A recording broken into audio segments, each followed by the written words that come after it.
There is something that I have experienced in my own life numerous times, and it's a bit strange, a bit eerie, but it's actually very, very true. And I don't know if there are other people who have also experienced it, but I'm talking about the focus, concentration, the peace that you get from prayer, the Muslim prayer. I have noticed in my own life one of the major areas where I really struggle is to concentrate on something. I tend to be very easily distracted by things around me. I know I'm not the only one in this era of technology, of being bombarded with information, especially on the internet. It's really difficult to maintain your focus and not to be carried away by all that you see. And it's true that, Alhamdulillah, I am the type of person who has a massive amount of self control when it comes to my phone usage. I'm not addicted to my smartphone. I can easily live without it for a very long time, but due to some commitments and the work life, etc., some demands, you have to stay connected. Otherwise, there are friends of mine who often feel like probably I have died because I can reply to a message 1 week later. That happens to me very often.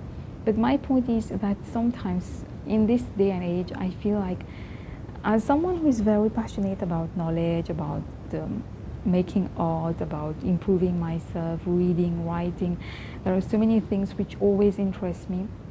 So I tend to get very lost amidst all that. I tend to have a lot of information in my mind. My mind is very stimulated. I want to do everything at the same time.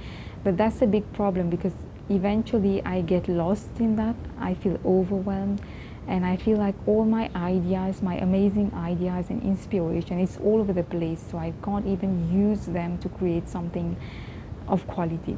However, I have noticed that when I pray, it might, even if I'm not doing all the, even if I'm only doing the third prayers, what is obligatory, when I read Quran, when I bow down in front of God, when I'm done with that, it's like I'm a totally different person. All the stress, the panic, the restlessness, the confusion that I had, it's immediately dissipated. So I can function, I feel more relaxed, I feel that I can focus more. I guess you can call it the kind of meditation, the Muslim prayer.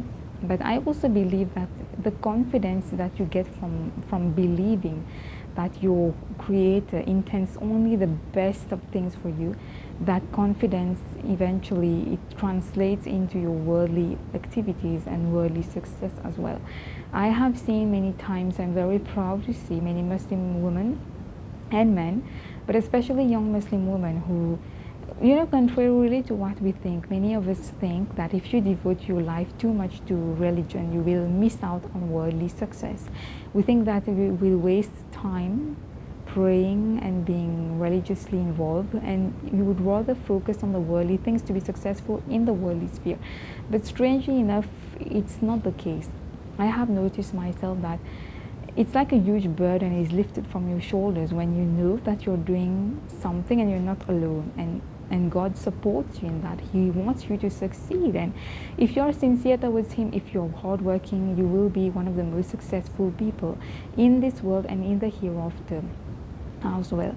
There is something very beautiful that I was reading the other day about a hadith about acquiring knowledge. So you know the famous hadith that says that it is an obligation of every believing man and woman to seek education. Many people have this misconception that as a Muslim we are closed in a bubble, that we don't encourage people to study. And Allah is not just talking about Islamic studies, He's talking about studying, acquiring knowledge in general. Let's say you want to go and learn how to cook, you want to go and learn how to drive, or how to sew, or how to draw. Whatever it is, you're seeking knowledge, and the angels will be protecting you when you go in that direction. So it's extremely empowering, extremely encouraging. It really gives you that confidence that you need, as opposed to, let's say you were a non-Muslim, you were just doing something for the worldly benefit of it. You were just trying, for example, to earn a degree or a master's or a PhD just because you want to be successful in this world and earn more money, which is not a bad reason either. But as a Muslim, we always do something for God's pleasure, and that makes it even more easy, even more worthwhile, even more enjoyable.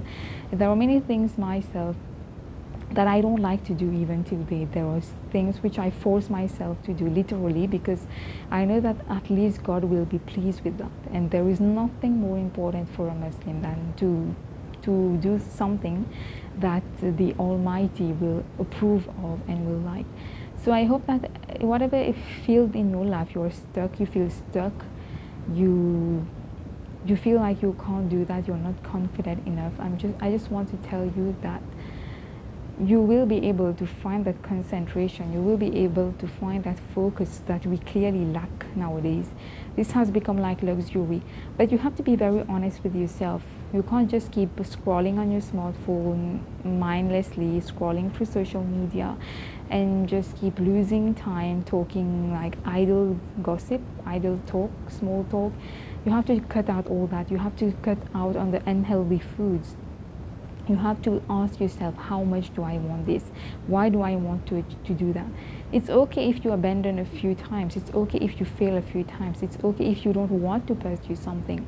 But then at the end of the day, I always say that Allah has given you certain talents and He knows why He has given you that. Don't let them go to waste. Letting them go to waste is like not being conscious of what kind of blessing you have been given. So make the most of your talents and just try to make the world a better place as far as you can, and show people that being a Muslim is not a barrier, especially for young women who think that perhaps wearing hijab might be a barrier to their career or to their studies, etc. You have to show people that it's not only it's not a barrier, but it's actually giving you more incentive to put yourself out there and to show people that this is what gives you hope, energy, courage, optimism, and confidence to keep becoming a better Muslim and a better human being every single day.